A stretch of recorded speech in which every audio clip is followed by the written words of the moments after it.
Friends, welcome back to Harshini channel. இன்றைக்கி நம்ம சேனலில் பார்க்க போகிறது என்னென்னா ட்ராவல் விளாக் பார்க்க போகிறீங்க. என்னென்னா ஹர்ஷினிக்கு வந்து 2வது மொட்டை அடிக்கிறதுக்கோசரம் சமயபுரம் போயிருந்தோம். நான், கிருத்திகா, ஹர்ஷினி மாப்பிள்ளை போயிருந்தோம். அவர் வந்து கொஞ்ச நாளைக்கு ட்ராவல் பண்ணக்கூடாது அப்படின்றதுனால நான் வீட்டில் இருந்துக்கிறேன் அப்படின்ட்டார். ஒரே நாள் போயிட்டு முதல் நாள் போயிட்டு மறுநாள் வந்துட்டோங்க. அதனால் அங்கே போன உடனே பார்த்திங்க அப்படின்னா திருச்சி சொந்த ஊர் போகும்போது வந்து மனசுக்கு எல்லாருக்குமே ரொம்ப சந்தோஷமாக தான் இருக்கும்.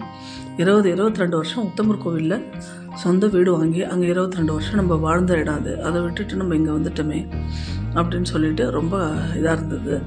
இருந்தோடனே திருச்சி தான் பூர்வீகமே திருச்சி தான். கல்யாணம் ஆகி வந்ததுலேருந்து திருச்சி தான் இருந்தோம்.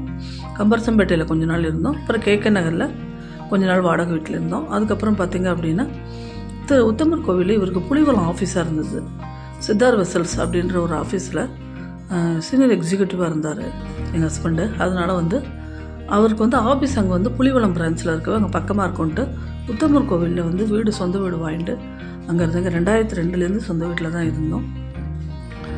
அந்த வீடு வந்து கொடுத்துட்டு நம்ம வரமே அப்படின் போது எனக்கு ரொம்ப கஷ்டமாக தான் இருந்தது மனசுக்கு. நல்ல வேளை எங்கள் மாப்பிள்ளை வந்து இங்கே ஒரு சொந்த வீடு வாங்கினார். வாங்கின உடனே சொந்த வீட்டில் கீழே நாங்களும் மேலே அவளும் இருக்கா, கிருத்திகாவும் இருக்கா. அது மாதிரி இருந்ததுனால கொஞ்சம் அந்த இது இல்லாமல் இருக்குது எங்களுக்கு.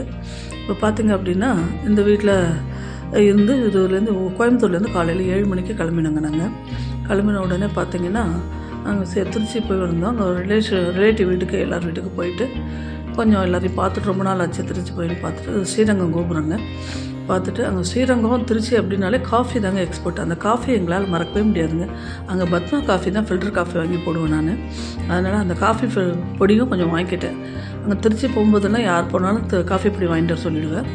பத்மா காஃபி பொடியும் வாங்கிக்கிட்டு நேரம் வந்து காலங்காத்தால் ஒரு 7 மணிங்க. 7 மணிக்கெல்லாம் அந்த ட்ராவல் பண்ணும்போது அந்த பனியில் அந்த ட்ராவல் பண்ணி எப்போயாவது ஒரு சமயம் தான் இந்த மாதிரி நமக்கு வாய்ப்பு கிடைக்கும். ரொம்ப நல்லா இருந்தது. பனி குளிர் இருந்தாலும் உள்ளுக்குள்ளே ஏசி போடாமல் இதில் ட்ராவல் பண்ணிக்கிட்டோம். காதிலெல்லாம் பஞ்சு வச்சுக்கிட்டோங்க. அவ்வளோ வந்து எனக்கு வந்து குளிர் தாங்காது எப்போவுமே.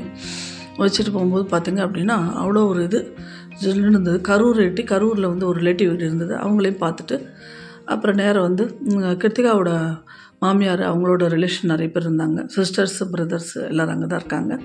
அவங்க எல்லோரையும் பார்த்துட்டு ஒரு இதில் வந்து மறுநாள் காலையில் வந்து தெரிஞ்சவங்க வீட்டிலே தங்கிட்டு மறுநாள் காலையில் சமயபுரத்தில் மொட்டை அடித்தோங்க.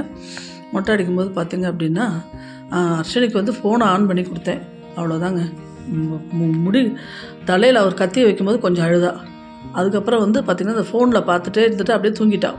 ஃபுல்லாக மொட்டை அடித்து முடிச்சுன்னு இதில் பழனியில் எப்படி அழாமல் இருந்தாலும் அதே மாதிரி இங்கே அழாமல் எப்படி ரொம்ப ஆர்ப்பாட்டம் பண்ணுவாளோ அழுவலும் பழனியை விட இப்போ கொஞ்சம் விபரமாக இருக்காளே அப்படின்னு பார்த்தேன். நல்ல வேலை அப்படியே மெயின்டைன் பண்ணிட்டா. அவள் மட்டும் அந்த ஃபோனை பார்த்துட்டு தூங்கிட்டா கொஞ்சம் நேரத்துலேயே. அப்புறம் வந்து இங்கே வந்து உருவாரம் அவருக்கு வந்து வயிற்றில் ஆப்ரேஷன் ஆனதுனால எங்கள் ஹஸ்பண்டுக்கு வயிறு உருவம் ஒன்று, குழந்தைகள் உருவம், அப்புறம் கிருத்திகாவோட மாமனார் மாமியாருக்கெல்லாம் உருவங்கள்லாம் எல்லாம் வாங்கிட்டு இது போனங்க. உப்பு மிளகும் சேர்ந்து ஒரு பாக்கெட்டு அது எல்லாம் வாங்கிட்டு ரொம்ப கூட்டமாக தான் இருந்தது. தெரிஞ்சவங்க மூலியமாக போனதுனால டக்குன்னு நாங்கள் சாமி பார்த்துட்டு வெளியில் வந்துட்டோம். அங்கே வந்தவுடனே பிரசாதங்க சமயபுரம் போனால் பிரசாதம் வாங்கி சாப்பிடாமல் இருக்குமா. அந்த வடை ரொம்ப பிடிக்கும் எங்களுக்கு, அந்த மிளகு வடை. அதை வாங்கி சாப்பிட்டுட்டு அங்கேயே புளி சாதம் அதெல்லாம் வாங்கி சாப்பிட்டுட்டு இந்த சமயபுரம் கோபுரங்க அது பாருங்கள். சமயபுரம் அம்மனை எடுக்க முடியல. ஆனால் கோபுர தரிசனம் கோடி புண்ணியம்னு வாங்க. அதனால் உங்களுக்கு போட்டுறதுக்கோசரம் அந்த கோபுரத்தையே எடுத்திருக்கேன். அதை முடிச்சுட்டு நாங்கள் மேற்குடியில் இருக்கிற சீரடி சாய்பாபா கோயிலுக்கு போயிருந்தோங்க. நல்லா சுவாமி தரிசனம் பண்ணேன். அங்கே நிறைய கிளிப்ஸ் எடுத்திருக்கேன் உங்களுக்கு. பாபாவை நல்லா சுகமாக தரிசனம் பண்ணேன்.